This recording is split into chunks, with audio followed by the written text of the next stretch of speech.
Imagine someone from your company pings you and asks you, hey, why did we have fewer orders yesterday than on average before? And now instead of spending hours going through different dashboards and charts and trying to understand what happened, you ask the same question to AI. AI goes through all of your company data and gives a nice, concise explanation back. That's the promise of all AI agents for data right now. The reality is, however, is different because they often give simply incorrect and unreliable answers back. In this video, I'll show you how to prepare your data setup so that AI agents can work with it well, understand it well, and give good quality answers back. I spent quite some time trying to figure this out. It's quite a new and underexplored area, and there is not much practical guidance available on it yet. But I'll talk exactly about points that made the biggest difference for the setup I have for my data team. So it all comes down to three components. First one is, of course, semantic layer. Absolutely fundamental. Without a semantic layer, your AI won't be able to understand your data. I'll show you in practice how that looks like. Second one is AI hints, a surprisingly powerful concept that very few people talk about. I'll show you also how that looks in practice. And the third one, I call it fine-tuned instructions. A pretty underrated part, but it makes such a big difference to the experience you have talking to the agent. And I'll show you the example of the instructions that I came up with. All right, let's start with the first part, semantic layer. Semantic layer is where you describe what everything means. What's your definition of revenue? How exactly is it calculated? What table should be used when you talk about revenue? What grain that table is at? And so on. When the agent has a semantic layer to read from, it doesn't have to guess things anymore just from the name of the field or the name of the table. It just has all the context in there. The concept isn't new. Semantics layers already existed for many years. It was essential to build self-service analytics, but now it's absolutely essential to build AI agents on top of your data. So I'll show you in practice what a semantic layer looks like.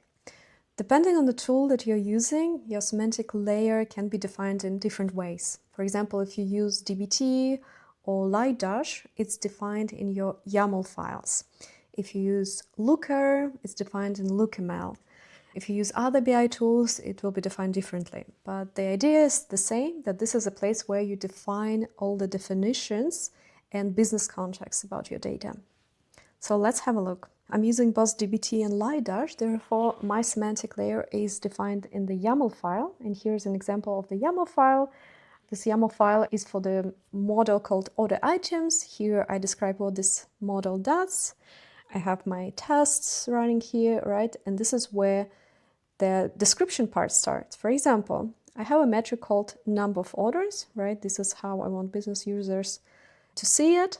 This is a description, distinct count of successful orders. That's typically a business-facing definition. That's what your business stakeholders will see when they want to look up the definition of this metric. But this is also what AI will read and understand.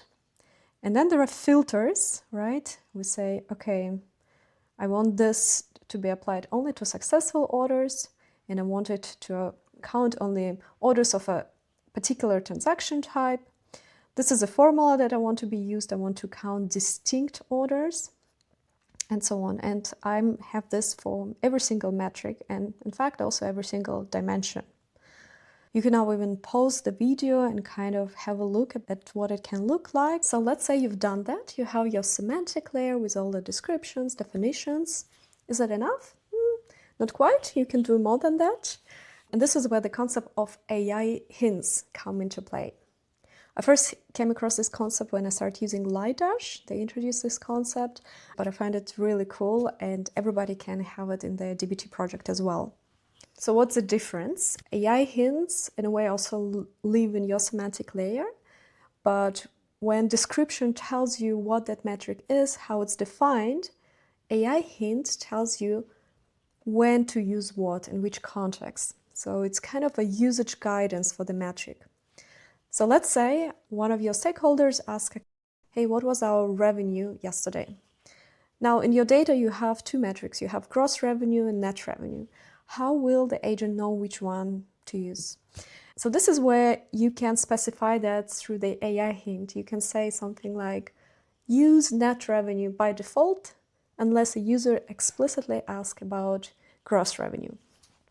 Or use it when a person asks about this and this words, and you can list all of the synonyms that other people can use for the revenue metric. So let's search for revenue.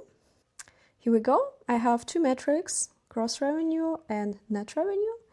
And here I have a tag called AI hint, which says use it for all the revenue-related questions unless the user explicitly asks about gross revenue. Use it when a user asks for turnover. It's because I noticed that one of the teams was calling it turnover. How do you define AI hint tag? So if you use GBT, then under meta field, you can actually define as many custom tags as you want, and you can create even many different layers of nesting. So for example, you can create this tag called AI hint, and then you can instruct your agent to use AI hint for usage guidance, kind of. That's one way to define it. I can also show you a second way that will also work very well. So for example, this is AI hint, and you can even do it more detailed. For example, you can have another tag for all the synonyms for this metric. You can have a tag for default behavior. You can list example questions. Honestly, I just put some examples. I haven't tested exactly how it would perform with these example questions. Also because you need to find a balance. You don't want your semantic layer to be too heavy, too maintenance heavy, right? So up to you, you can just use it as an inspiration and try different things. Now you might be thinking, why not put this in the instruction? Why wouldn't you just put in the instruction to the agent an instruction like use net revenue by default? True, you could also do that, but keep in mind that instruction block is a big text block that will run on every single query. And then as your company grows, complexity grows, number of metrics grow, you will end up having a very big instruction file. And it might be better to rather specify that on the metric level so that that is called exactly when that metric is used. So that's my thinking about it.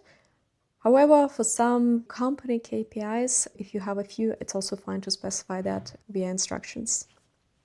And now let's talk about the third part, instructions, or fine-tuning the instructions. That's very important as well. Even with a great semantic layer and AI hints and everything defined well, you can still have a pretty frustrating experience talking to the AI agent.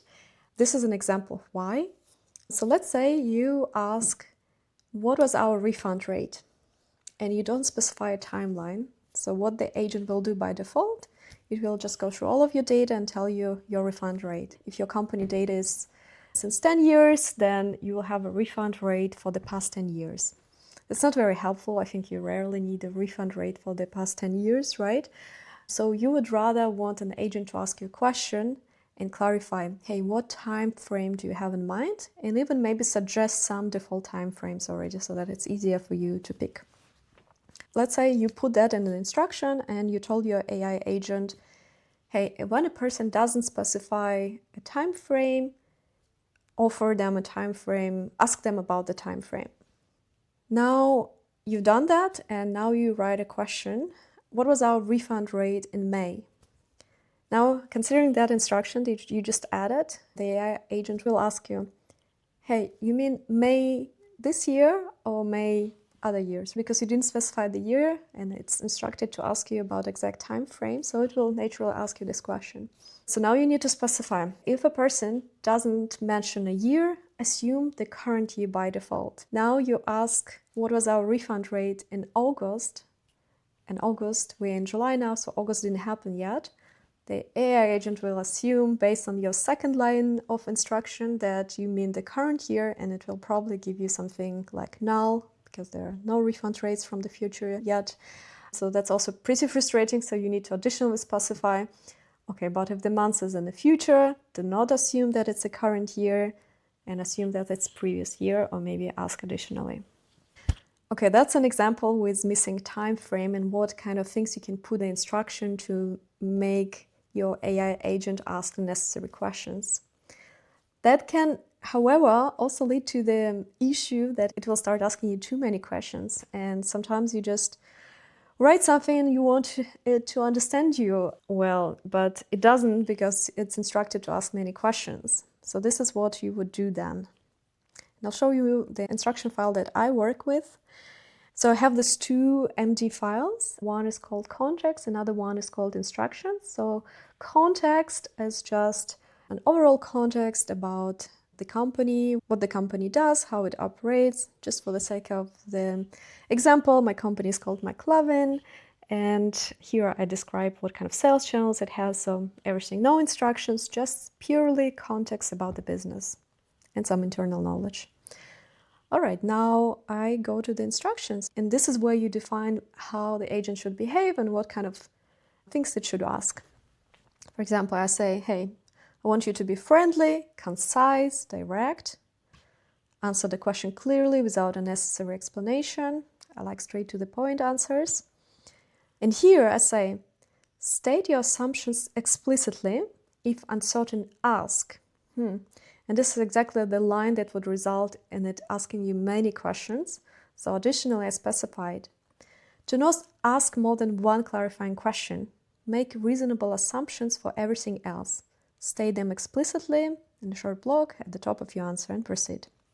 All right, this way, even if it has questions, it will still make some reasonable assumptions, will state those assumptions to you, and then will proceed answering the question based on this assumption. Not bad, that works quite well actually. You might have noticed also I actually specified here to also use net revenue as a default metric. That's a bit contradictory to what I said before, right? But that's also fine. It's not a big issue. I could have also just removed it from here. I could have left it. If you have, let's say, one top level KPI metric, I guess it's fine to have it. If you want to keep things clean, probably better to remove it from here. Not a big deal, but yeah, probably not a bad idea to remove it from here as well. And yeah, you can also pause the video here and kind of see an example of other instructions that I put in here. If you want me to provide you with a full list, full text of instruction, also just drop me a message or write a comment and I will share that with you. Yeah, and essentially just instructions make a huge difference to how you talk to the AI agent and how it responds to you. Now you have all these three things in place. You have semantic layer, you have AI hints in there, and then you have fine-tuned instructions. And now let's say everybody in your data team starts editing them. Everybody, when they create a new dimensional metric, they populate AI hints, they maybe fine-tune instructions more. How do you make sure that this actually scales well and continues improving your agent? How do you know that all of these additions didn't confuse the AI agent, but actually made it work better? I'll talk about it in the next video.